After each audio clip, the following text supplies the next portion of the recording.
protecting you from sexual assault by a rideshare driver. The potential loophole one lawmaker wants to close. First tonight, 2 years after Lyft permanently deactivated a driver accused of sexually assaulting a rider, he has been arrested and charged.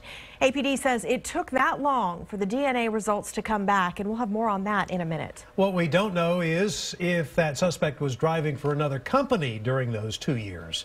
As KXAN's Alicia Enns explains, there are no regulations requiring rideshare companies to share that information. Yeah, that's right. You know, to be fair, this driver did not have a record, so running his fingerprints would not have turned up anything.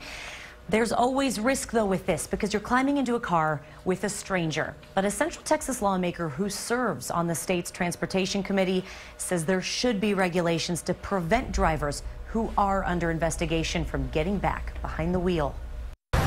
We want to trust the rideshare system to get us from point A to point B. Point C is one Texas Rep. Celia Israel wants to fine-tune. Is there relief there for me to make sure that if something was not quite right, that it won't happen to somebody else? That answer is up in the air, perhaps because of the lack of employees with the Texas Department of Licensing and Regulation, employees specifically dedicated to monitoring rideshares. In hearing, we were told that they were going to have 2.5 employees on this big elephant. The elephant is House Bill 100. It became law in May, requiring transportation network companies to conduct background checks, but not fingerprinting. I'm always concerned that that we have high expectations without there being any accountability. The problem may be with communication. If that stranger you got in the car with is actually under investigation, shouldn't there be somebody who's warning other companies? Israel says yes, or this could happen. And then 3 years pass by and, oh man, we didn't know that happened. And that involves regulation, it involves communication, it involves more than 2.5 full-time employees, I can guarantee you that much. Right now, it doesn't appear that drivers accused of sexual assault have been addressed in the law, a change that may be pushed for in 2 years. The crime still happens, and those of us who become accustomed to using this technology need to be reassured that someone's watching. Alicia Enns, KXAN News. And Cedar Park confirms that former Lyft driver arrested for sexual assault is a part-time city employee. Angel Interial is on administrative leave, but without pay.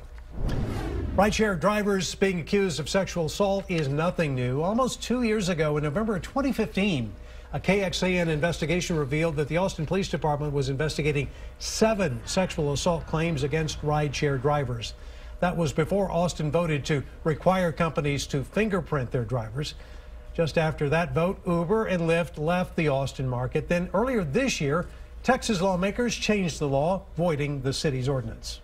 Austin police blame the 2-year delay in the driver's arrest on the backlog created by the closure of its DNA lab last year. But today, Chief Brian Manley gave us an update. He told us all new sexual assault kits will be processed within 60 days. He says nearly 3,000 kits have been processed by outsourced labs. More than 1,000 more kits waiting to be processed should be cleared by next summer. Lawmakers passed 2 bills addressing the statewide backup of sex assault kits.